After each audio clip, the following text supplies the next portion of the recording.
Boa tarde.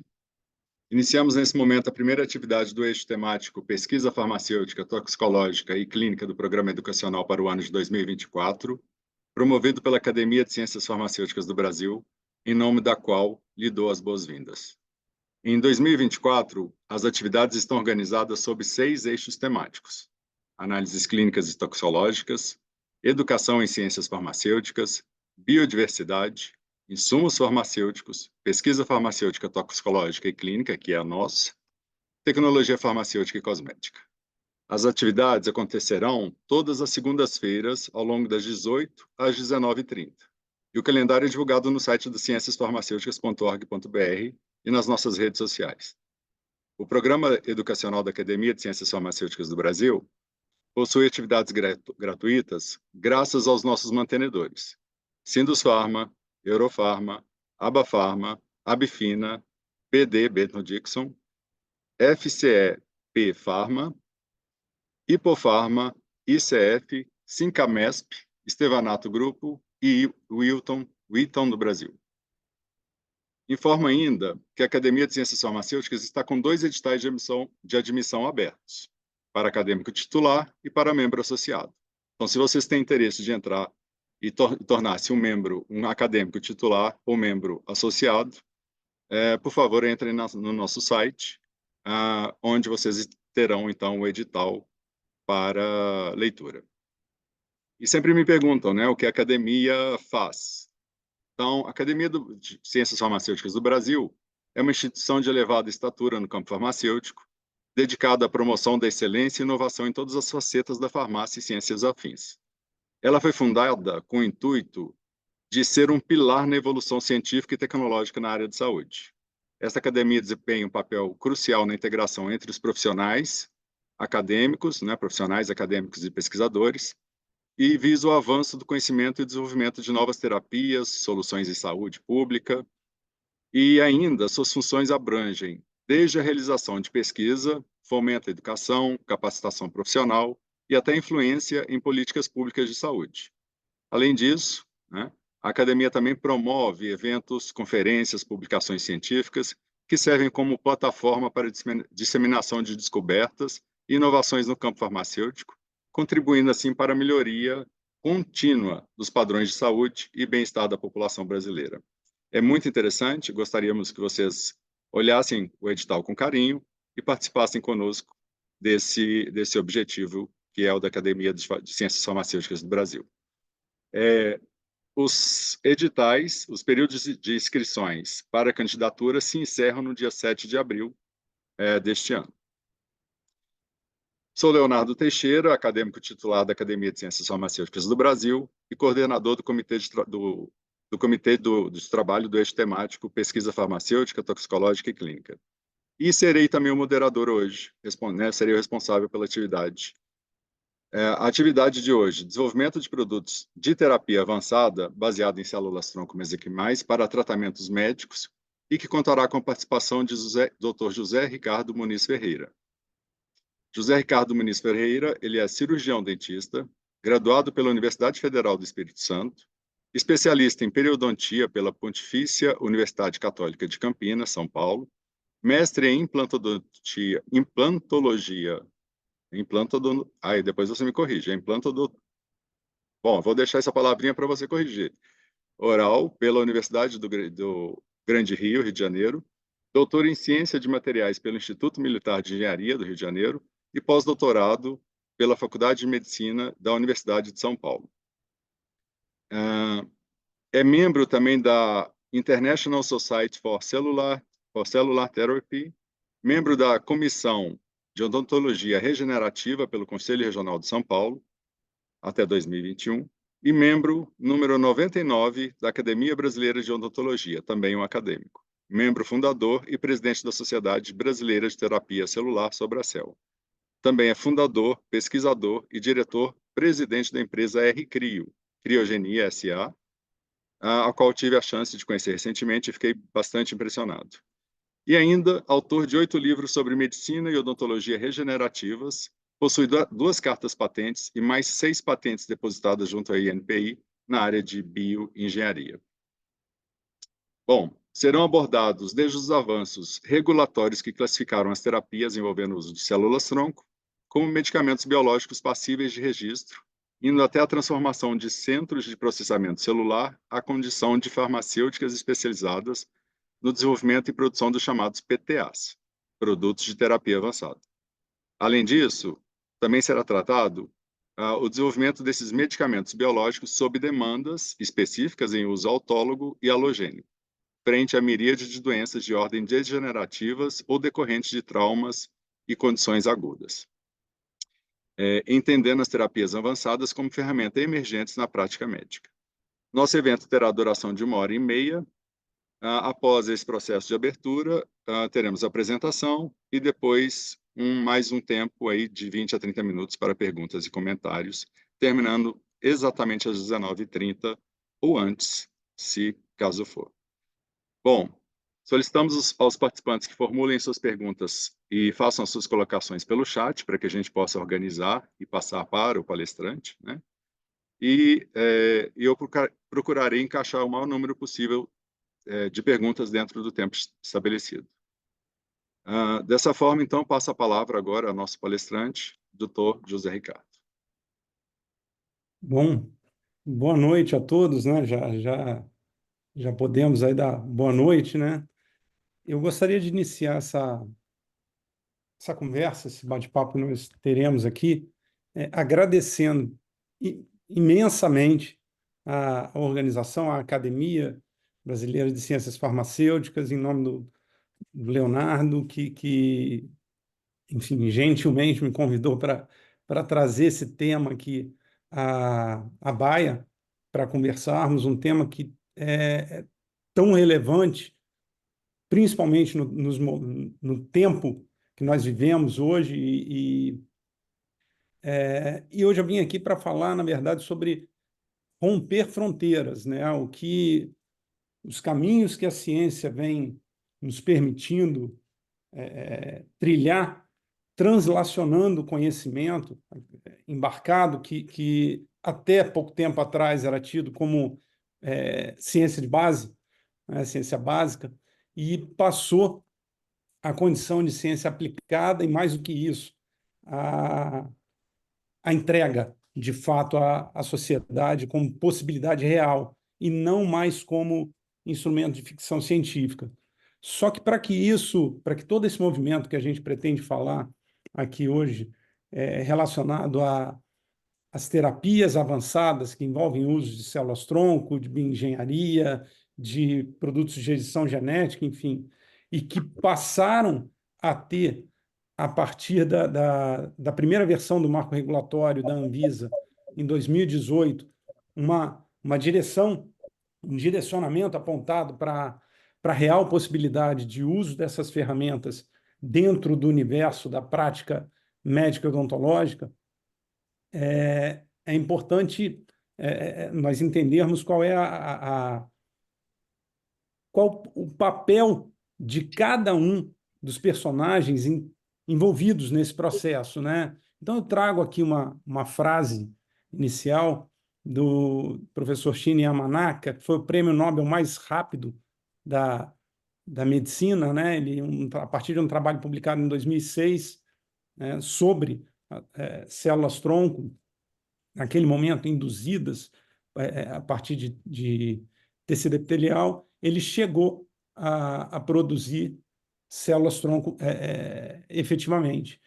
E em 2012 veio o prêmio Nobel aí para ele. E nessa frase aí que ele traz para a gente, nessa publicação de 2012, perdão, onde ele faz uma revisão ampla acerca do passado, presente e futuro das terapias celulares, ele olha para cada um dos personagens envolvidos nesse processo e aponta as suas responsabilidades, as suas missões dentro desse contexto. Então, a ciência ela não se transforma só pelas mãos do cientista, né, ou dos cientistas. Tem que haver uma integração aí entre a comunidade científica, a comunidade clínica, né, os agentes de comunicação, seja comunicação especializada ou não, né, os agentes regulatórios envolvidos, a indústria.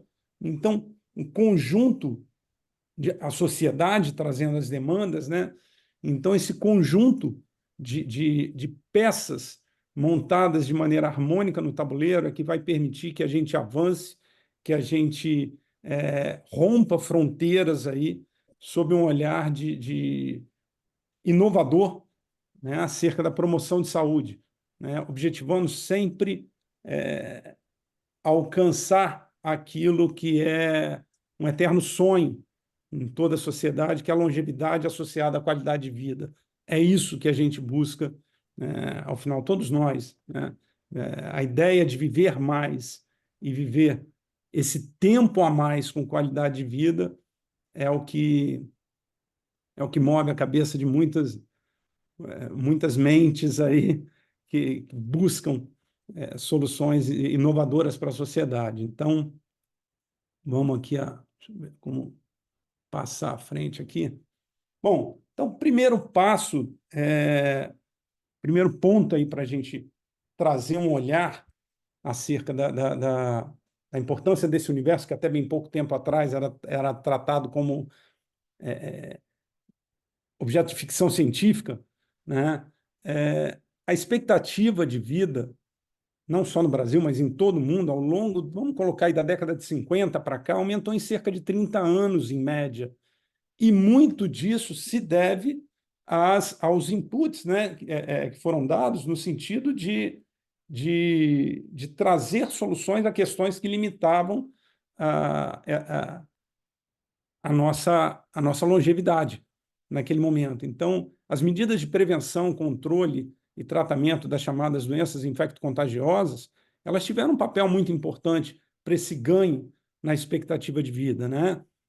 Um indivíduo na década de 80, diagnosticado soro positivo, ele estava fadado ao óbito, hoje não mais, né? Então, só que isso, ao longo do tempo, foi permitindo que a máquina humana pudesse funcionar por mais tempo, mas não necessariamente nas melhores condições, né? Então, as chamadas doenças degenerativas, as doenças agudas, enfim, os acidentes, passaram a ter grande relevância nos índices de mortalidade, né? Então, doenças cardíacas, cânceres, os AVCs, né? Uma série de doenças de sistema nervoso central, autoimunes, passaram a ter um papel muito importante no comprometimento da vida, né? E como lidar com esse novo universo, né? É importante a gente entender o caminho, o leito da longevidade, da qualidade de vida, sob o olhar da promoção de saúde, sob diferentes afluentes, né? De um lado, a gente tem medidas de controle, prevenção e tratamento para as doenças infecto-contagiosas que permitiram que a gente avançasse e estendesse alguns anos a nossa expectativa de vida, com qualidade associada, sim. Mas, mais adiante, a máquina humana passa a falhar em outras pontas, para as quais aquelas medidas adotadas no leito das doenças infecto-contagiosas não são efetivas, não são eficazes, né? E é muito importante a gente entender isso. Não dá para pensar em tratar doença cardíaca, tratar câncer com penicilina. A lógica de 1929 se aplica ainda a muita coisa, mas para outras tantas a gente precisa de novas ferramentas. Então, quando a gente fala em engenharia genética, biologia molecular, células-tronco, bioengenharia, na verdade, a gente está falando sobre ferramentas aplicáveis a um novo modelo de pensamento e prática na área médica como um todo, no sentido mais amplo. Só que por muito tempo, e aí por isso que eu coloquei no ponto inicial, vim falar sobre, na verdade, não romper fronteiras, mas ampliar os limites das fronteiras, o que a gente vem sonhando há décadas, né? Eu, especificamente, há pouco mais de 20 anos, e que agora a gente vê isso traduzido como realidade. É sobre isso que a gente vem falar aqui um pouquinho, unindo grande parte dessas peças do quebra-cabeça, para que as entregas comecem a acontecer de fato, né? Então, por muito tempo, eu, à frente do centro de processamento, de um centro de processamento celular, chamado RCRIO, naveguei num oceano sem sinalização, né? Esperando que o vento me levasse a um porto seguro, né? Só que a partir da harmonização do conhecimento científico de maneira global, porque não existe ciência sem reprodutibilidade. Ciência não é regional, né? Ciência é universal. Então, a partir da harmonização do conhecimento, entendimento de diretrizes básicas a serem seguidas em todo o mundo, para que esse conhecimento pudesse ser translacionado para a entrega à sociedade, foram surgindo os marcos regulatórios nos países respeitando enfim,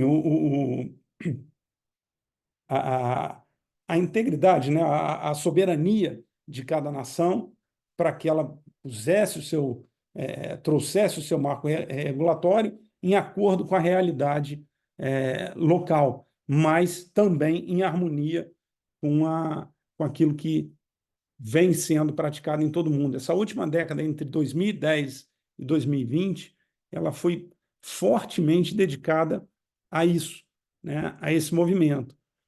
E antes disso, a gente voltar mais 10 anos no tempo, na década de 90, a partir do momento em que a gente começou a entender que essas doenças degenerativas, essa miríade de condições que acometem aí a humanidade, elas precisavam ser entendidas e a gente precisava também buscar caminhos para enfrentá-las. Então, um dos primeiros conceitos aí de grande relevância trazido no início da década de 90 foi sobre a tríade da medicina regenerativa. Então, quando a gente pensa em contrapor um processo degenerativo, mais comumente presente da meia-idade para frente, a gente tem que pensar numa prática, numa promoção, numa proposta de promoção de saúde que realmente seja regenerativa, né, que combata frontalmente a causa da questão e não somente uma compensação sobre a consequência, o que ela traz como consequência. Então, os elementos básicos e fundamentais em processo para que um processo regenerativo aconteça são as células que estão presentes no nosso corpo. Esse é o grande tesouro que a gente carrega, que nós carregamos conosco, né? E uma dessas células são as células chamadas células-tronco, né? Células que não possuem uma identidade ainda definida, com grande potencial de multiplicação, vou falar a respeito, mas sozinhas elas também conseguem fazer muito pouco. Elas precisam estar ambientadas em um local que mantenha elas na área de interesse, na área onde elas precisarão desempenhar a função que se espera e que a gente vai falar a respeito. São os scaffolds, as casinhas, os arcabouços, né? E associado a isso tudo, a gente tem uma série de sinalizadores que as próprias células-tronco são capazes de emitir, né, de enviar, mas também que o organismo, em resposta a esse movimento aí de regenerativo, acaba por fazer, definindo, direcionando o que a célula deve cumprir naquele processo em curso. Então, aí um retrato que virou um quadro aqui na minha casa, que é da tríade da medicina regenerativa, né? Quais são os elementos fundamentais para que ela aconteça. E um elemento aí que é o grande protagonista nessa história são as células-tronco adultas. Até algumas décadas a gente conhecia as células-tronco embrionárias, que traziam aí muitos questionamentos acerca da possibilidade do seu uso frente a questões éticas, culturais, técnicas também, células que se multiplicam muito rápido em laboratório, e a gente tem muito pouco controle sobre a qualidade desse processo.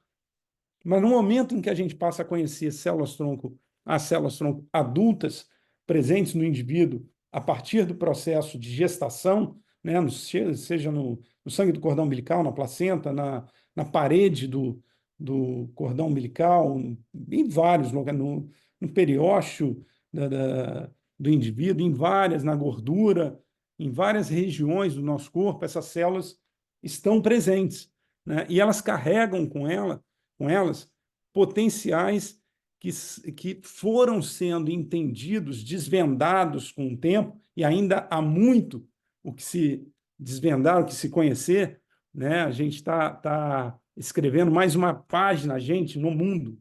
Nós estamos escrevendo mais uma página nessa história, mas a gente, voltando aí a 2006 aproximadamente, a gente já entendia que as células-tronco mesenquimais, que receberam esse nome em 1991 por um pesquisador chamado Kaplan, falecido recentemente, vamos falar sobre ele.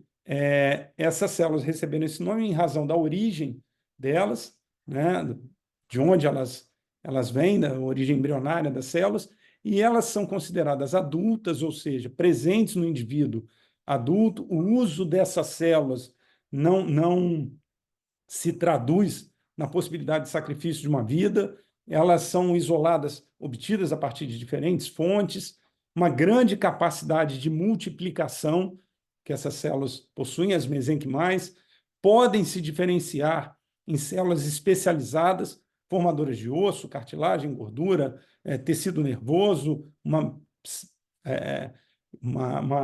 miríade de células formadoras de tecidos, e apresentam propriedades imunomodulatórias importantes por ação parácrina. A gente vai falar também um pouco aqui a respeito disso. Então, essas células, a gente começou a entender que elas carregam um grande potencial com elas, né? E podem ser obtidas a partir de diferentes fontes. Aí eu cito algumas: o tecido adiposo, naturalmente de diferentes fontes, mas podem ser obtidas também em laboratório, por indução, como proposto pelo professor Yamanaka em 2006, né? E são células, as IPS, que funcionam muito bem para pesquisa, mas que para a demanda clínica trazem limitações importantes. Aquelas obtidas naturalmente no nosso corpo e que num documentário, já no final da sua vida, né? Enfim, uma referência que eu tenho há muito tempo, né, um físico, o Stephen Hawking, ele trouxe essas células, elas presentes no nosso corpo, elas são solução para muitos dos males que nos afligem. Então, a solução está dentro do nosso próprio corpo. E essas células, é importante que a gente entenda que elas envelhecem conosco e vão perdendo plasticidade. Então, quanto mais jovem forem essas células, melhor a sua condição para uma possibilidade de uso terapêutico, né? Vamos adiante. Ouvindo bem, Leonardo, está tudo ok até aqui? Está Então, vamos perfeito. adiante. Essas células, elas também carregam com elas um grande potencial de diferenciação, né? Formação, como eu bem disse, de diferentes tecidos, tá? Vamos ficar com essa informação por enquanto, isso eu já mencionei. E esse conhecimento que foi sendo obtido no início desse século, exatamente, elas apresentam, foi entendido também que elas apresentam uma série de potenciais em termos de função, desde a capacidade de replicação, de multiplicação, né, se renovando, se diferenciando, induzindo o processo regenerativo, inibindo a apoptose, a morte celular em diferentes situações, né? Estimulando a revascularização em áreas danificadas, modulando a resposta imune, regulando a resposta inflamatória. Então, elas possuem uma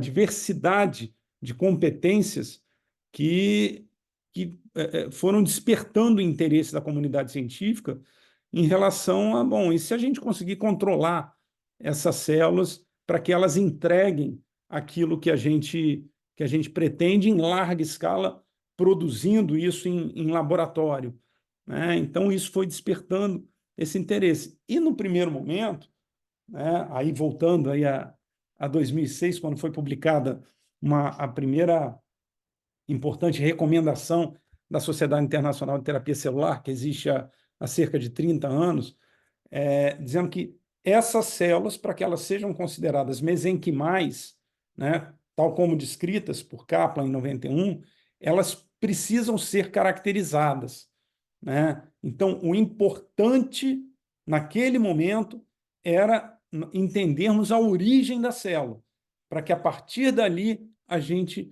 começasse a olhar para os mistérios acerca dos potenciais que elas traziam, ou que elas trazem com elas.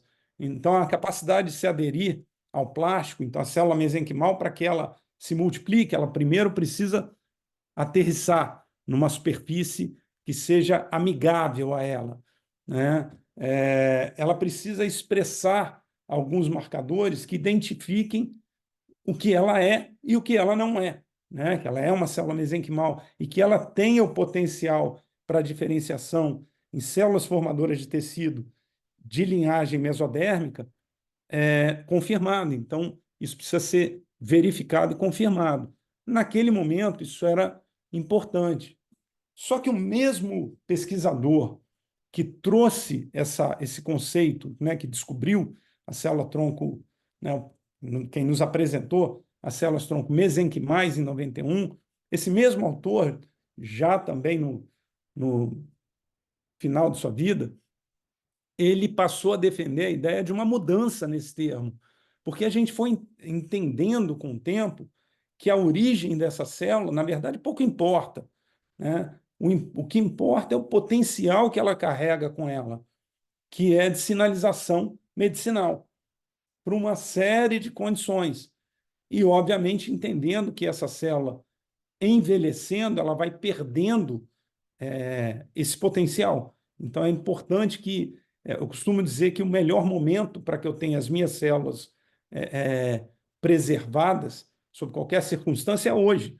Que amanhã elas estarão envelhecidas em relação a hoje, elas terão perdido plasticidade, potencial em relação a hoje. Então, infelizmente, ele não conseguiu ver essa mudança acontecendo de fato, mas com todo esse movimento regulatório que passou a tomar, que tomou, né, vulto a partir de 2021, 2020, 2021, né, no Brasil a primeira versão vem em 2018, né, com todo esse movimento, a atenção na área da saúde no mundo passou a ter foco aí bastante incisivo sobre a possibilidade de uso dessas células em razão do seu potencial medicamentoso, né? Então, de alguma forma, ele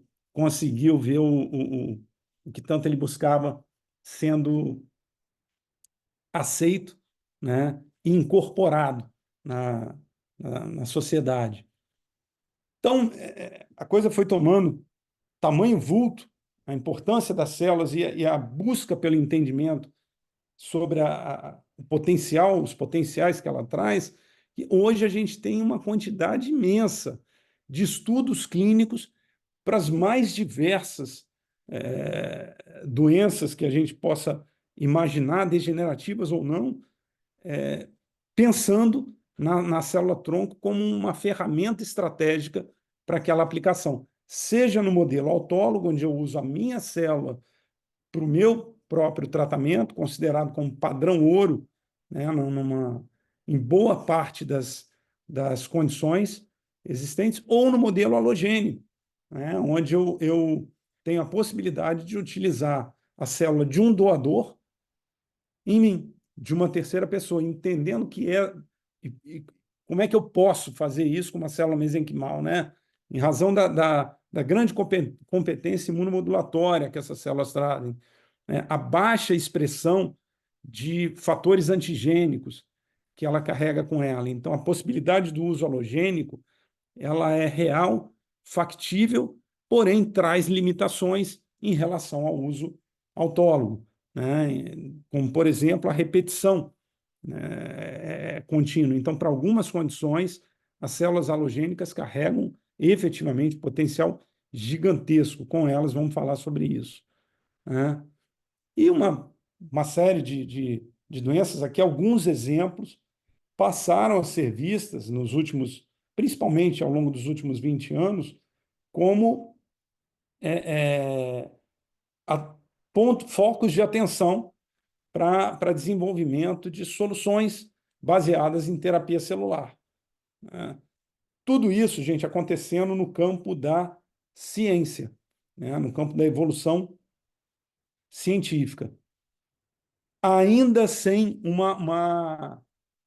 sem diretrizes estabelecidas que pudessem trazer luz, de fato, a essa tradução do conhecimento científico para a clínica, né? E isso começa a acontecer no Brasil a partir de 2018, com a primeira versão do marco regulatório, que rapidamente aqui trouxe três diretrizes, a partir de três resoluções específicas, três diretrizes importantes. A primeira foi definir o papel de um laboratório, né, com competência para trabalhar com células-tronco, produzindo, ao final, células em condições de uso em humanos, né, que é a resolução que começou com o número de 214, salvo engano, foi em 2021, ela sofreu a primeira revisão, passando a ser designada sob o número de 218, depois ela passou a ser designada de 508 em 2021, e agora, em dezembro de 2023, ela foi revogada e substituída pela 836, que a gente vai falar a respeito. A segunda resolução, e a terceira, que se mantém desde 2021, né? Elas vêm da primeira versão de 2018, foram revisadas em 2021, são a 506, que olha não mais para o laboratório, mas para o profissional da área de saúde que pretende usar essas células, como ele deve proceder, seja para uma aplicação terapêutica ou como pesquisa. Então, foram trazidas aí as diretrizes para essa, esse recebimento e uso das células, e a 505 de 2021, que foi na verdade, eu entendo, eu acho que é a primeira oportunidade que eu vou ter agora de falar para uma comunidade específica da farmacêutica, que foi meio que um recado do FDA para a indústria farmacêutica como um todo, de que nascia ali uma iniciativa biológica, né, de fato, e que se apresentava como não como uma ameaça à indústria eminentemente química, mas como uma grande janela de oportunidade. Então, a partir do momento que a terapia celular foi classificada como terapia avançada, como medicamento biológico, passível de registro, né, com bula, com toda a descrição, tal como um medicamento clássico, né, isso mudou todo o cenário. O que a gente imaginava naquele momento é que as terapias elas viriam como procedimentos médicos, mas não, vieram como medicamentos biológicos. Isso mudou o olhar, mudou a atenção e, olha, precisamos nos qualificar, os laboratórios, seguindo a 508 de 2021, precisamos qualificar a nossa esteira tal como uma farmacêutica para biológicos. Então, isso tudo em meio à pandemia, gente. Estamos falando de 2021. E agora, dezembro de 2023. E em dezembro de 2023 vem uma instrução normativa que trata das boas práticas de fabricação aos produtos de terapia avançada, ou seja, ela trouxe todo esse conceito de papel do laboratório, desenvolvimento clínico, né, da 506, registro do produto para diretrizes de produção, né, dentro de uma esteira que a indústria farmacêutica já conhece há séculos, né, e que para esse novo universo, para essa nova comunidade, se apresentava como algo absolutamente novo, né, inovador. Então, o grande ponto aí do marco regulatório foi trazer o conceito dos produtos de terapia avançada, como uma categoria especial de medicamentos novos que compreende o produto de terapia celular avançado, o produto de engenharia tecidual e o produto de terapia gênica. Então, PTA é isso, por definição. É disso que a gente está falando. E isso é medicamento, não é procedimento. É importante a gente entender essa diferença. E aí, quando a gente vai para as resoluções específicas, na sua sequência mais atual, o que elas trazem? Né? A 506, que fala sobre a questão das boas práticas para os estudos clínicos, ela define os procedimentos e requisitos regulatórios para a realização dos ensaios clínicos, objetivando desenvolver um PTA. Né? Essa resolução ela se aplica aos ensaios clínicos com produtos de terapia avançada investigacional desenvolvidos no Brasil, para validar sua eficácia, segurança e eficácia. Né? E o registro, aí é o mais importante, o registro e pós-registro de produtos de terapia avançada deve seguir o disposto na resolução 505, ou seja, passou a não bastar mais você ter para a realização de um estudo clínico CEP-CONEP, né? Plataforma Brasil. Um terceiro agente entrou nesse rito, né? A Anvisa, e que através da 505 ela passou, ao final de um estudo clínico, ele vai entregar o quê? Uma PTA, um produto de terapia avançada, passível de registro.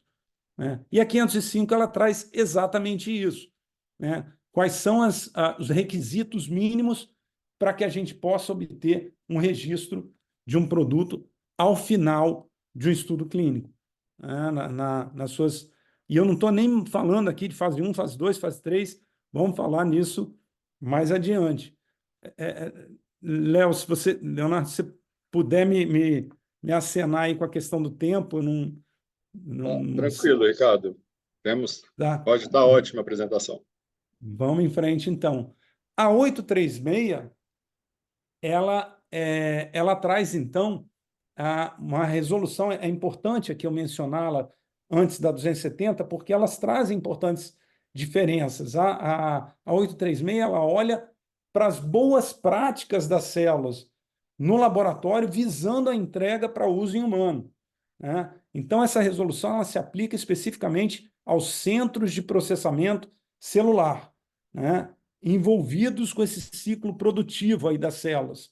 E entendendo que a gente tem neste centro o material de partida para a produção das PTAs, que são as células.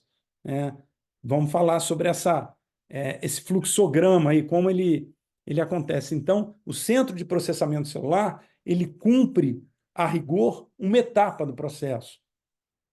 E a etapa seguinte, né, que obviamente pode ser cumprida também pelo centro de processamento celular, desde que ele tenha capacidade produtiva em escala industrial, né, com todo o controle de qualidade inerente, essa segunda parte aí da esteira, ela olha para boas práticas de fabricação daquele produto que foi desenvolvido, testado, registrado, né, e agora pode ir para uma esteira produtiva farmacêutica. Né? E olha como é que é interessante como o texto da norma traz, da instrução normativa. Fabricação de produtos de terapia avançada no esquema de cooperação em inspeção farmacêutica, né, como requisitos complementares às diretrizes gerais de boas práticas de fabricação de medicamentos, as diretrizes de boas práticas específicas de boas práticas de fabricação de insumos farmacêuticos ativos e as boas práticas também em células humanas para uso terapêutico e pesquisa clínica. Então, como houve um encaixe aí das peças para que a gente possa, então, ampliar efetivamente, a partir de dezembro de 2023, as fronteiras desse universo da promoção de saúde. Né? Isso, no caso do Centro de Processamento Celular que eu estou à frente, nos catapultou a condição de um centro de criopreservação que seguia uma resolução de 2011, a condição de uma biofarma, de uma farmacêutica de biológicos, de fato. O que, sendo absolutamente sincero, eu imaginava que fosse demandar ainda algum tempo, mas há alguns males que acabam vindo para trazer também avanços, né, ou a possibilidade de. Né? Então, a pandemia, uma série de eventos que vêm acontecendo no mundo, eles acabaram contribuindo para que a ciência ganhasse aí um estímulo maior. Né? E uma dessas condições, alguém uma dessas condições foi o chamado Fast Track, né, que é criado pelo FDA com o objetivo de dar celeridade a algumas entregas em razão da sua relevância. Né?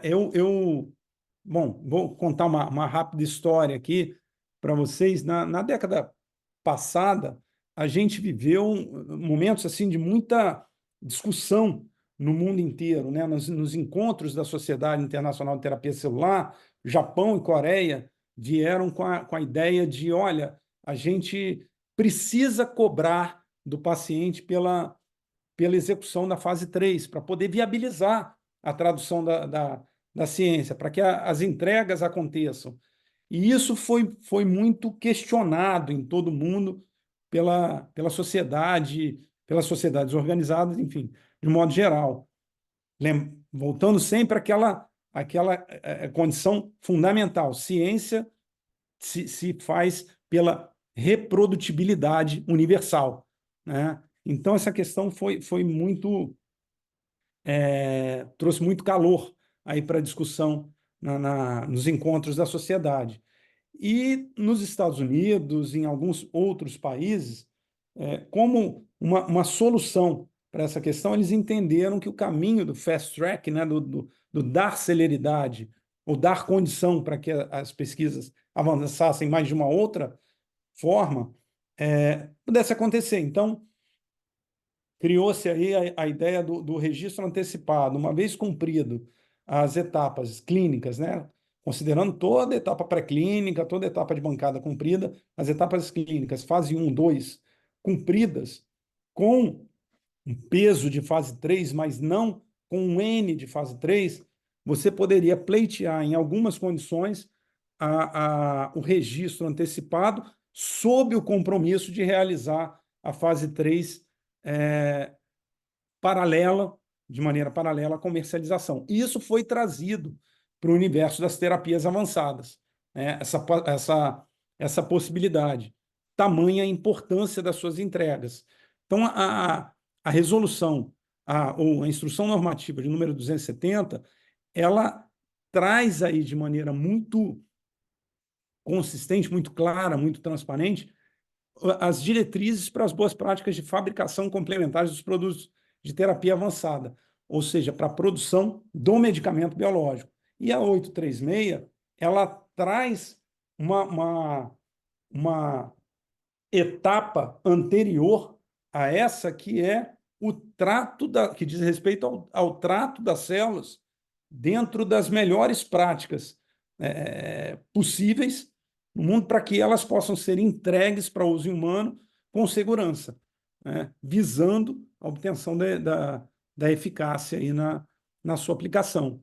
E aí um movimento que vem acontecendo no mundo desde então, e nós não ficamos fora dessa janela, porque de uma hora para outra, né, no intervalo de alguns anos, nós fomos catapultados aí da condição de um banco de armazenamento de células, né, a condição de um banco que ainda armazena células, mas agora como doses de medicamento biológico, mas também um centro capaz de desenvolver, a partir da sua esteira tecnológica, né, desenvolvida, patenteada e que traz um conhecimento embarcado acerca de uma esteira transformar isso tudo em medicamentos, né? E para cada medicamento desenvolvido, você tem um novo registro, você não tem a possibilidade para biológicos do off-label, do chamado off-label, do usar para um outro fim um medicamento que foi desenvolvido especificamente por uma determinada finalidade. E aí nós partimos para o desenvolvimento do nosso primeiro medicamento, é esse o exemplo que eu gostaria de trazer para a mesa, para a discussão, que é um imunomodulador, né, a partir de células-tronco, olhando para o enfrentamento do AVC, naquela condição em que, entendendo né, o que o produto se presta a entregar, o potencial que ele tem, que ele pode ser pensado por uma série de outras condições, né, mas que, neste momento, um estudo sobre o qual nós estamos debruçados olha para uma situação, para uma condição clínica que é de extrema importância, de extrema relevância, e para a qual as células-tronco elas trazem aí possibilidades realmente disruptivas e que precisam ser validadas, né? Então, a gente olhar para a situação em que no ano passado, né, só nos Estados Unidos foram 800 mil pacientes acometidos por AVC. No Brasil, quase 200 mil, né? E somente 15%, aí, dados recentes dessa turma, tem acesso, chega a um hospital naquele intervalo de 4 horas e meia, onde pode ser feito uso do trombolítico e aí mitigado ao máximo as sequelas do acometimento, né? Chegar depois desse tempo significa não ter a possibilidade do trombolítico e ficar exposto a sequelas para as quais você não vai ter tratamento com objetivo de reversão completa. Você vai ter, o que a gente tem hoje são terapias compensatórias para controle. Então, o que isso representa em termos de custo de tratamento, custo social daquele indivíduo que foi, enfim, alijado das suas atividades, da sociedade, do trabalho, todo esse custo, como lidar com isso? Existe caminho para a gente reverter isso? Então, a possibilidade do uso da terapia celular pós esse período de tempo, né, após esse intervalo, para que a gente busque reverter, ao menos em parte, os danos, as sequelas provocadas pelo AVC, né, entendendo que no AVC você tem inicialmente uma área de necrose localizada e uma área de sofrimento cerebral periférica em apoptose. A gente viu ali que as células elas imunomodulam, elas têm uma capacidade importante aí de combater essa apoptose, processo inflamatório, uma capacidade de vencer a barreira hematoencefálica por tudo que ela expressa em termos de exossomos, de citocinas específicas para esse controle. Então, todo esse poderio precisa ser validado para o enfrentamento de algo que é tão importante. E aí, quando a gente pensa na terapia halogênica, a gente tem que pensar num trabalho que vem sendo realizado há mais de 10 anos, que é o trabalho de termos os centros de coleta dessas células, seja para fins de uso autólogo ou para desenvolvimento de medicamentos, que permitam que a gente tenha escala em todo esse processo, né? E aí, só para passar rapidamente, para dividir com vocês rapidamente um fluxograma aqui de uma esteira produtiva, a gente tem, num primeiro cenário, num primeiro momento, a atividade eminentemente realizada dentro do centro de processamento celular, onde você parte da fonte biológica provedora das células, aqui um exemplo de uma polpa de um dente descido, que vem sendo fonte provedora de célula para o desenvolvimento desse imunomodulador para tratamento do AVC. Olha como é que peças que aparentemente são absolutamente desconexas elas são integradas, né? Então, essa polpa do dente é capaz de produzir um banco mestre de células, né, com todo o controle de qualidade realizado, e esse banco mestre de células funciona como a matéria de partida, a matéria-prima básica, para que o produto efetivamente seja produzido a partir daí em uma outra esteira, onde você vai dar a escala. A partir de um indivíduo, você vai produzir medicamento suficiente para tratar uma quantidade imensa de indivíduos. Isso trazendo aqui para dando um pouquinho mais de aprofundamento, mas ainda um resumo do resumo do resumo, tá, gente? Aqui, porque não é trivial, né? E aqui o que eu estou buscando é simplificar, mas ser simples não necessariamente é ser fácil, né? Então, é importante, dentro do centro de processamento celular, a partir do material biológico, você tem uma sequência de eventos com controle em processo para cada um desses eventos, que é uma herança da indústria farmacêutica, né, até que a gente chegue ao banco mestre, né, que também é uma herança da indústria farmacêutica. Né? Muito bem-vindo. E para que a gente fique pronto, então, para a manufatura do produto, efetivamente, para o fim que ele tiver. Então, a partir do banco mestre, a gente vem, então, para uma produção em escala, ou seja, a partir de 30 mil, 50 mil células, a gente chegar a bilhões de células, né, capazes de tratar muitos indivíduos, muitas pessoas aí como medicamento biológico de prateleira, né, nesse caso, de prateleira nos hospitais, tal como a adrenalina. Né? Então, esse é o propósito. E o uso halogênico ele traz essa relevância em relação ao uso autólogo. Para muitas condições, ainda que eu tenha as minhas células armazenadas, não haverá tempo de eu acessá-las. Então, eu contar com células prontas para uso em hospitais, em centros de urgência, em clínicas, é mais do que desejável, né? É imperativo isso, né? E aqui um exemplo do nosso produto, aí, do nosso imunomodulador. Eu estou tentando, gente, trazer a termos práticos aí todo esse tempo aí de desafio. Então, a termos práticos, a gente tem aí um produto final sendo testado e indo para fins de registro, né? Enfim, para que a gente possa validá-lo efetivamente. Então, dentro de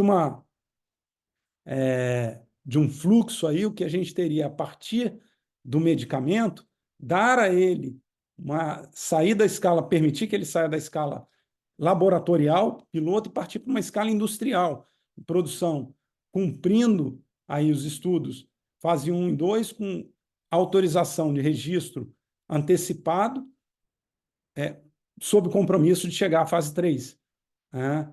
E com a segmentação dos canais de distribuição. Então, essa, na verdade, é a sequência lógica do que vai do desenvolvimento à entrega da solução na ponta, né? E quais são os paralelos que a gente tem. Né? E aí, gente, no Brasil, nós temos hoje 5 produtos, para alguns isso pode ser novidade, nós estamos falando de um marco regulatório que iniciou em 2018, passou por uma revisão em 2021 e agora em 2023 saiu uma nova revisão. Nós temos já 5 produtos, mas aí com edição genética, não são células tronco mesenquimais em nenhum dos casos, eles envolvem edição genética, um nível de complexidade ainda maior para diferentes fins, né?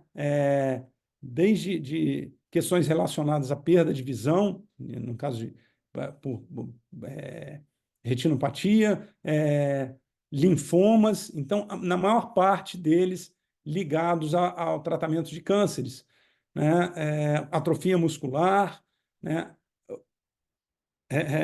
Tecnologias similares à tecnologia do CAR-T, do CAR-T-cell, né? Também aqui, similares ou, de fato, relacionadas ao CAR-T, que passa por uma lógica onde você tem a edição genética de células para que elas se tornem competentes para combater aquele tumor. Só que nesse processo, olha aqui, o tratamento com células CAR-T podem causar efeitos colaterais, incluindo resposta imune intensa, conhecida como tempestade de citocina, né? A célula-tronco mesenquimal é um importante regulador dessa resposta, né? Então, o uso conjugado, o uso combinado, muitas vezes, e existe uma tendência para isso, é mais do que desejável, mais uma vez, aí sendo redundante, né? É parte do processo, né? A gente precisa entender isso. E não só isso, a célula, a gente olha para a célula como a protagonista no processo regenerativo, no processo terapêutico, mas muitas vezes ela pode funcionar como o carreador. Lembra que a tríade da medicina regenerativa tem em um dos seus vértices o arcabouço. E esse arcabouço, esse drug delivery aí, pode ser a célula. E muitas vezes será, né? Ela pode levar, pelo fato dela ter atração por tecidos inflamatórios, dela ter essa capacidade de chegar ao local de interesse de maneira localizada e não difusa, né? Entregando ali, através das suas vesículas, dos exossomos, uma série de fatores, ela pode entregar também a droga de interesse, né? Isso associado a, a uma terapia como o CAR-T tem extrema relevância. Se a gente for olhar para os glioblastomas, né, como essas células podem ser complementares em determinadas situações terapêuticas aqui, o potencial antitumoral das células-tronco mesenquimais pode ser utilizado para complementar o efeito da terapia contra o glioblastoma, ou seja, aquelas células residuais que permanecerem ali podem ser combatidas pelas mesenquimais, né? Elas podem aumentar, né, quando associadas, a sensibilidade das células tumorais aos quimioterápicos, por uma ação parácrina ali no entorno. Então, são muitos os benefícios da gente pensar na célula como medicamento. Aqui é um trabalho que a gente vem desenvolvendo, só para também ilustrar, já terminando, gente, aqui nossa apresentação, que as células, o conhecimento acerca das células, dos seus potenciais e do seu cultivo e controle no laboratório se dá muito pelos estímulos químicos que são dados às células. Mas, muitas vezes, um estímulo mecanobiológico ele pode fazer mais sentido e trazer mais benefícios. Então, a gente tem hoje um trabalho sendo realizado em curso, né, dentro do Kennedy Space, né, no Laboratório de Ciências da Vida, no Kennedy Space, onde a gente oferece às células diferentes condições microambientais, como microgravidade, oxigenação hiperbárica, uma série de estímulos físicos, e entendendo de que maneira isso vai interferir no comportamento dessa célula, melhorando a sua performance para algumas situações, como o maior tempo que essas células demandam, a partir daí, ó, saiu um legal aqui no meu vídeo, o tempo aumentado para que essas células comecem a sofrer os danos da senescência ou do envelhecimento, um potencial aumentado para que essas células tenham uma ação de combate à osteoporose, por exemplo, uma ação osteogênica, né, de indução ao reparo ósseo. Então, determinados inputs trazem importâncias, trazem potenciais aí, relevantes, e a gente consegue melhorar o processo. Então, não é só trabalhar sob a égide aqui de, olha, trabalhamos com as células dentro de um processo já estabelecido, para que a gente entregue essas células ao final em condição de uso humano. Não, a gente consegue melhorá-las também, melhorar o processo sempre. E com isso, criar, inclusive, barreira de entrada para aventuras, né? A ciência ela não permite, não pode estar aberta à aventura. É trabalho, é pesquisa, é desenvolvimento. Aqui uma relação de alguns produtos já registrados no mundo, produtos de terapia avançada para alguns fins. Agora a gente começa a entrar num rolo compressor em todo mundo para que isso aconteça cada vez mais, cada vez com mais intensidade. E um dos caminhos para que a gente homogeneize esse conhecimento, para que a gente torne isso tudo uniforme, vem da disseminação do conhecimento. Então, um trabalho em cima de colocar ou traduzir, tentar traduzir da melhor forma possível todo esse conhecimento acerca desde a biologia básica até a tão sonhada medicina personalizada, de maneira clara e alinhada com todas as peças do tabuleiro, é muito importante. É um trabalho que a gente vem árduo, que a gente vem realizando há bastante tempo. E aí só para concluir aqui, um resultado dessas alianças Brasil afora, olhando para os centros de coleta de célula, para a viabilização dessas células, seja para fim de uso autólogo ou halogênico, que trazem tamanho apelo e importância para toda a sociedade em todo o mundo. Terminei aí a 7, não me alonguei, espero que a gente tenha uns minutos aí para perguntas. Essa é a ideia, só para concluir. Gente, o desafio de sair da bancada ou de trazer da bancada, da pesquisa para a clínica, soluções inovadoras dentro desse universo da terapia, das terapias avançadas, é um desafio hercúleo e que eu venho vivendo há 20 anos. Só que a inércia da intenção não nos leva a lugar nenhum, né? A gente tem que transformar essa intenção em atitude. Não tem outro caminho a ser seguido. E só que esse caminho só vai gerar frutos e flores, né, se ele for permeado aí por outras iniciativas, outras peças que possam também contribuir para que essa entrega aconteça, para que essa transformação em curso se dê. Afinal, a gente está num país onde a propriedade intelectual industrial ela é respeitada, né, onde o RH na área é extremamente qualificado na área de pesquisa e clínica, né, onde a gente tem aí uma dimensão continental, uma população heterogênea para estudos multicêntricos robustos, né, uma agência regulatória que é respeitada no mundo inteiro, em absoluto acordo aí com FDA, EMA, PMDA, as principais agências no mundo inteiro. Então, essa transformação está no nosso colo. Esse é o recado. Muito obrigado mais uma vez pela oportunidade e encerro aqui a minha fala e deixo com vocês. Fico aqui para quaisquer perguntas, dúvidas que eu souber. Contribuir aqui num papo. O que eu não souber, a gente vamos buscar juntos. Essa é a proposta. Parabéns, doutor José Ricardo.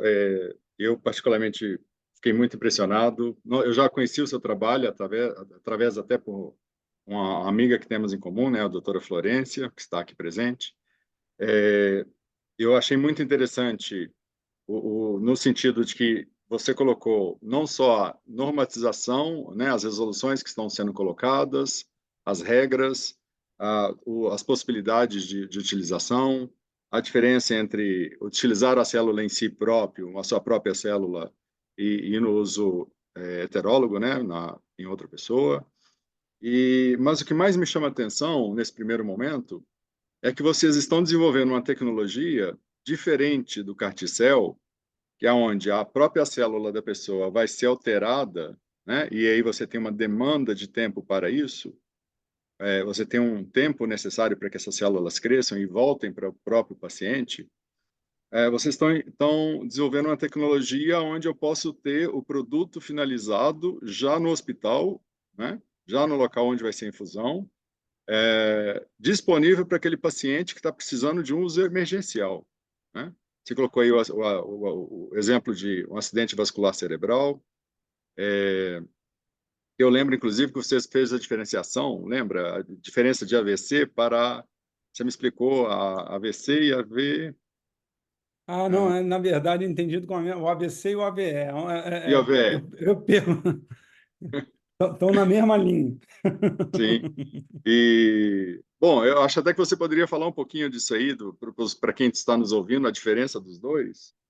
Mas eu vejo hoje que isso é uma revolução na área industrial, na área farmacêutica, onde as indústrias agora, né, as indústrias, centros de PTA, como o seu, por exemplo, podem ter um produto biológico registrado na prateleira. Isso traz um avanço e uma possibilidade muito grande de tratamento de doenças que a gente ainda não tem condições de tratar eficientemente, né? Ou que só faça uso aí paliativo, ou de alguns sintomas.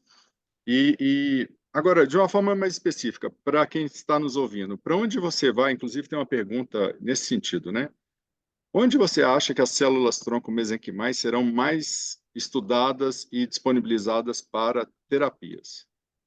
Ó, fiz alguma bobagem aqui, peraí. Deixa eu anotar aqui. Zé Ricardo, um minutinho. Eu queria fazer ainda a... Nós tivemos presente durante a sua palestra, o Rogério Leone Buchaim, que foi um dos vencedores na categoria Master do Prêmio Biocorreia. Então, com trabalho de fotobiomodulação, é, de cálcio bifásico, né? E associado com fibrinas biopoliméricas. Obrigado pela presença dele e de todos vocês aqui também presentes, doutor Lauro, inclusive. Passa a palavra, Zé Ricardo. Bom, na verdade, as possibilidades são inúmeras, né? E o importante é que as estratégias sejam pensadas de maneira com assertividade, no sentido da segurança. Por quê? No passado, não tão distante, muitas tentativas foram feitas, por exemplo, na cardiologia, em relação ao uso das células-tronco, com resultados não pouco favoráveis. Em razão disso, naquele momento, se atribuiu à célula, não, isso aí não serve para esse fim. Quando, na verdade, foi sendo entendido com o tempo que a metodologia é que não estava adequada à aplicação. Então, a gente entender o propósito, né, que se tem, o que eu vou enfrentar? Eu vou enfrentar uma doença autoimune, né? O que é imperativo numa doença autoimune? Se eu vou olhar para um câncer, para uma doença onde a angiogênese pode não ser desejável, né? Muitas vezes eu abrir mão da célula-tronco e entrar com um fator específico produzido por essa célula, ou secretado por essa célula, como um exossoma, uma citocina, ou seja, individualizar isso a partir da célula, né? Pensando no secretoma, eu vi que teve uma pergunta ali relacionada ao uso de secretoma, mas olhando para isso, pode ser mais assertivo. Você limita determinados potenciais que poderiam trazer mais prejuízo do que benefício em determinadas condições. Mas o uso da célula-tronco, se eu for colocar ao final aqui, abrindo o coração, aqui efetivamente, onde eu enxergo num horizonte desse negócio, é a gente ter na célula-tronco uma espécie de vacina, né? Onde a gente possa manter um equilíbrio aí no nosso processo inflamatório orgânico, que é constante, né? E que tem um papel importante aí no nosso envelhecimento, na manifestação de doenças, nos expõe, né? Então, você ter aí uma vacina de célula a cada ano, a cada X tempo, para que você controle, regule essa resposta e tem aí veja bem, você falou onde eu imagino chegar, mas temos um caminho até lá. É, Sonhar pode, né?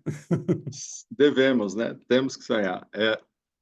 Nós temos algumas perguntas no chat, mas eu acho que a Florência havia levantado a mão. Se ela ainda quiser fazer a pergunta ao vivo, fica à vontade, dona Desculpa que eu Florência. não estava vendo.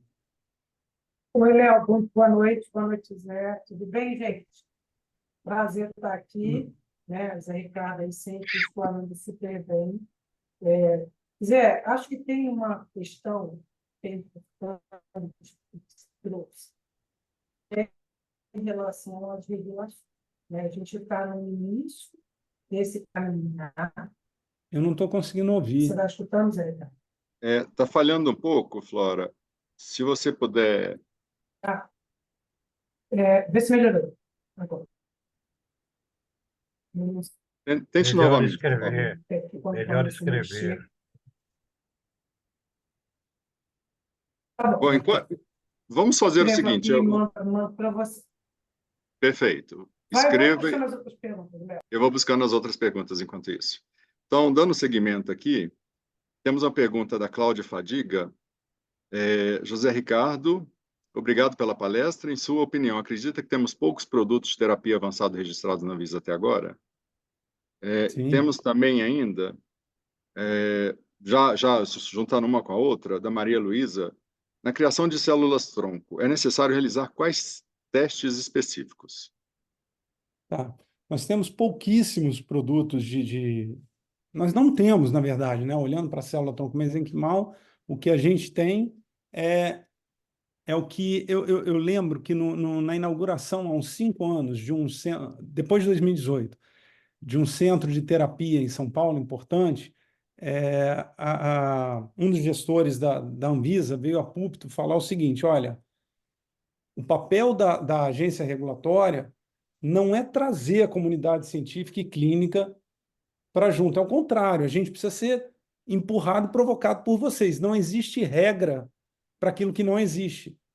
As coisas precisam acontecer para que as regras sejam Sim, a criadas. ciência Então, descobre e depois vem a regulamentação, né? exatamente, o que a gente tem são as premissas básicas, se a gente for voltar lá no Código de Nuremberg, né, os preceitos éticos para a realização de trabalho. Então, essas premissas básicas são fundamentais, mas a gente precisa, e no caso das terapias, o caminho foi pavimentado. E agora, em dezembro de 2023, as portas foram abertas, né? Então, efetivamente, está nos nossos colos esse desenvolvimento. Não é a agência regulatória, não é o papel dela, e nem ela tem essa inclinação ou essa competência para poder, olha, isso é bom, funciona. Por que você não testa isso?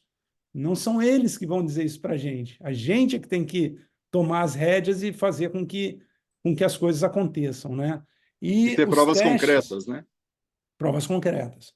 Então, os testes são inúmeros e em diferentes etapas, né?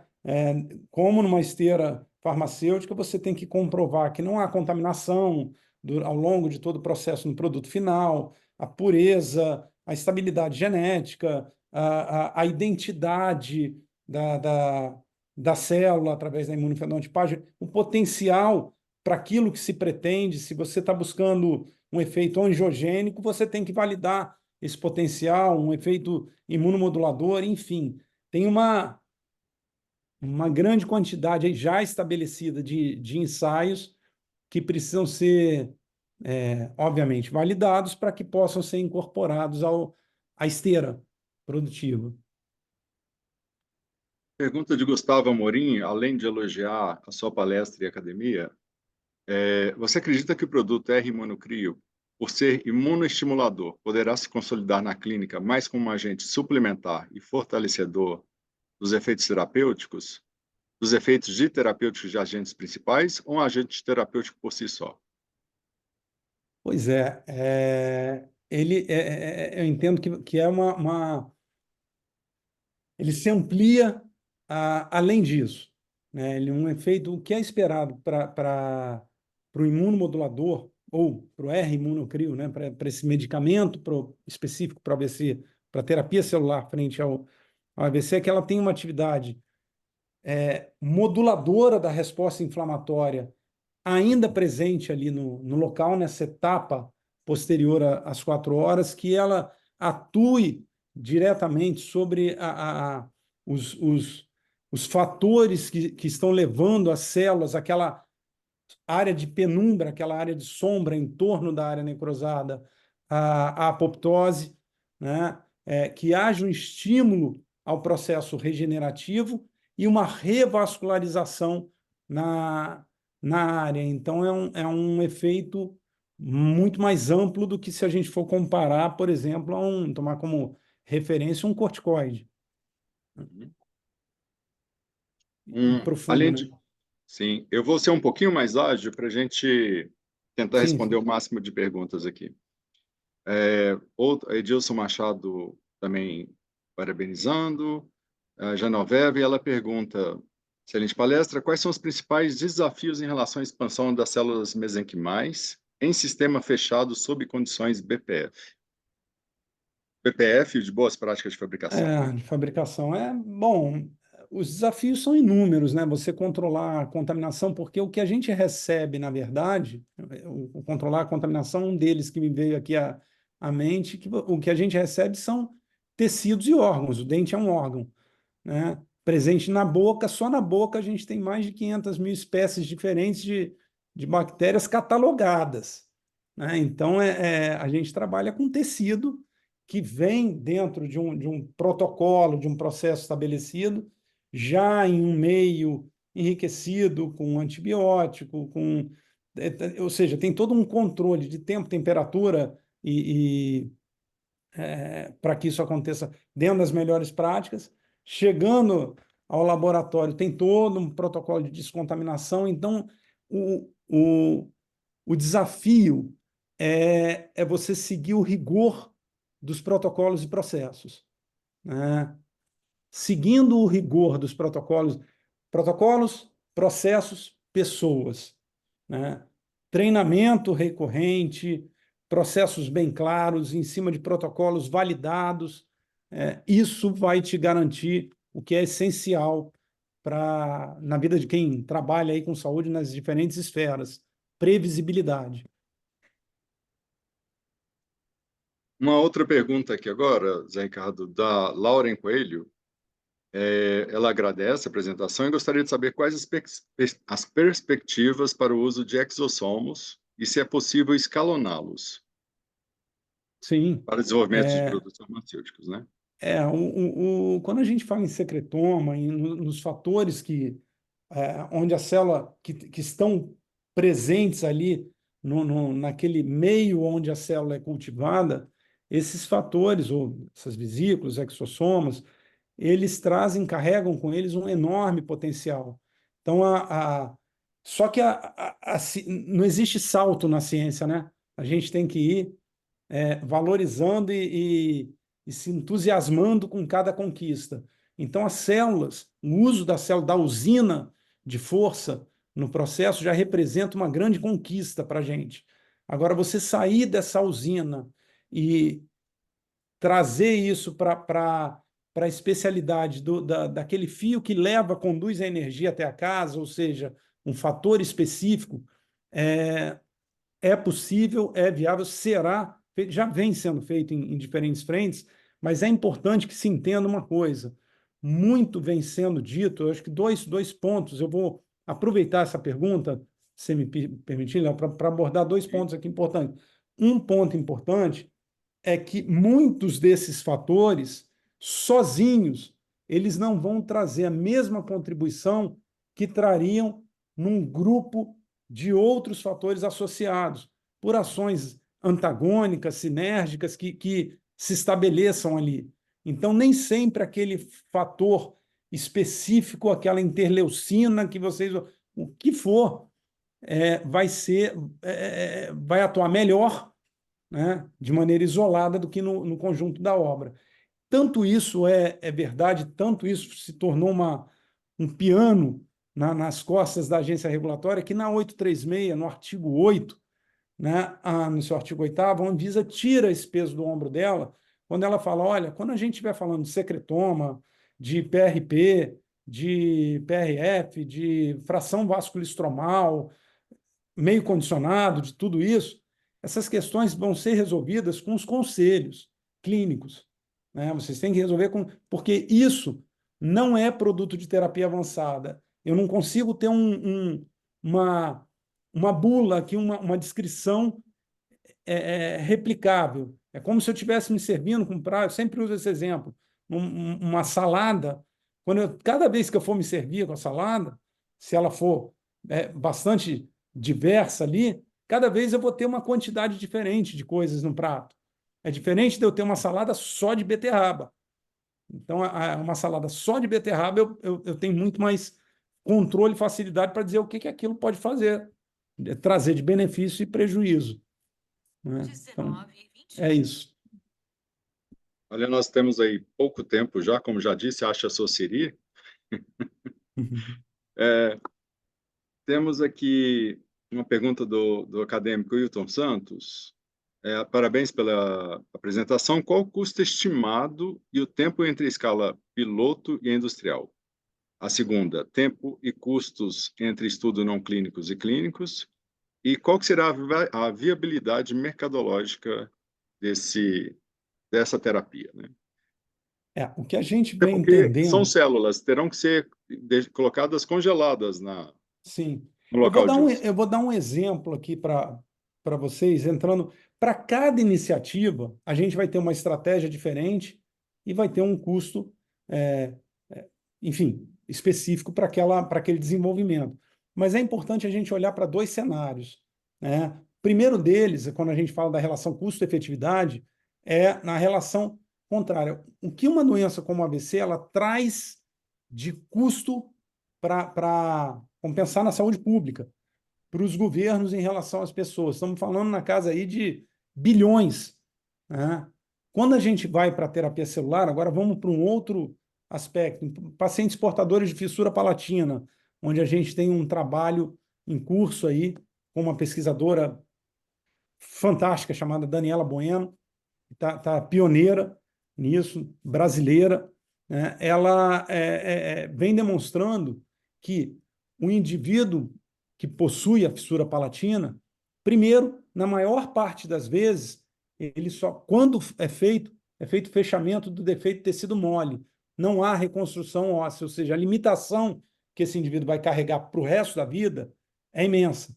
E quando é feito o fechamento do defeito ósseo, há necessidade de você envolver hospital, equipes médicas multidisciplinares, uma para trabalhar na boca, outra no osso da bacia, para retirar o osso da bacia e transferir para a boca, internação, dor, uma série de custos que somados serão, sem a menor sombra de dúvida, mas muito, bom, isso está feito, significativamente maiores quando se comparados ao custo de um indivíduo coletar um dentinho descido, transformar isolar células, multiplicar, associar um biomaterial e fazer esse procedimento num ambiente ambulatorial, né, voltando para casa no mesmo dia, sem uma área doadora. Então, a terapia celular ela não vem para dividir a oportunidade de acesso à saúde, ao contrário, né? Em setembro do ano passado, a ANS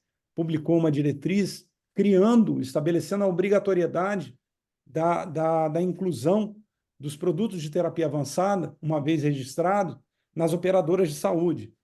A PROAD, o Conitec, SUS, né, vem investindo aí pesadamente no desenvolvimento de terapias para diferentes finalidades, porque o que a terapia celular traz para a mesa é a possibilidade de enfrentamento a questões sociais de profunda importância, de profundo impacto, né, econômico também, principalmente, né, nesse caso. Eu não recebi a pergunta da Flora. Flora. Flora, se você quiser tentar mais uma vez. Eu mandei aí no chat, dá uma olhada. Agora deu para te ouvir, Flor. Não recebemos. Bom, a questão é a seguinte, então, muito rapidamente. Zé, o quanto você entende que as regulamentações atuais que você mostrou ali, elas podem ser impulsionadores ou bloqueadores para melhorar as perspectivas de investimento em terapias avançadas no Brasil? Tá. A minha visão ela não eu sigo, ela não é a visão do otimista nem do pessimista, é a visão sobre a realidade dos fatos, né? É, seguindo aí o Ariano Suassuna, seguindo aí o nosso Bertrand Russell, é, alguns, algumas mentes brilhantes que trouxeram essa ciência. Não se pauta em intenção, né? Se pauta sobre fatos. Mas o eu enxergo de maneira muito positiva e de muito estímulo para que essas peças do quebra-cabeça se encaixem e as iniciativas enxerguem, cada uma dentro do seu rol de expertise, valor nesse segmento, ou o valor que de fato ele possui. Então, eu enxergo como extremamente estimulador. Porém, isso deve vir associado a leis complementares, federais e tal, que tragam incentivo e investimentos, né, para que as pesquisas aconteçam. Porque o cenário técnico que a gente vive no Brasil, vivencia no Brasil, é entusiasmador, né? Hoje, quando a gente fala em terapia celular, no mundo as pessoas querem, as grandes iniciativas mundiais querem estar aqui dentro, fazendo seu desenvolvimento, né? Agora, precisa haver também esse estímulo e regras mais claras para esse tipo de relação. Agora, no que diz respeito à agência regulatória Anvisa, óbvio que há correções a serem feitas. Pô, gente, a primeira versão veio em 2018. 2023 a gente já está na terceira. Então, as coisas vão melhorando à medida que a gente vai aprendendo, né? E evoluindo. Bom, infelizmente, nosso tempo está chegando ao fim. Eu quero agradecer muito ao José Ricardo pela excelente apresentação, a todos que estão aqui participando conosco. Enquanto eu vou pedir para que aqueles que possam abrir as suas câmeras façam isso, né, para que a gente possa registrar esse momento. E então, mais uma vez, eu agradeço, José Ricardo. Excelente apresentação. Nós tivemos um número aí de pessoas constantemente, em torno de 80 e poucas pessoas. Muito bom o evento. E antes de finalizar, aproveito para informar que na próxima segunda, dia 25 de março, será a palestra do eixo temático de tecnologia farmacêutica e cosmética. E o tema será Era das Terapias Gênicas, tá? Abordagem sob o ponto de vista da tecnologia farmacêutica com o Dr. Marcelo Morales. Bom, dessa forma, nós encerramos agora a nossa transmissão. Um grande abraço e até a próxima atividade. Obrigado a Eu todos. agradeço. Fazer uma foto aqui. Valeu, gente. Muito obrigado.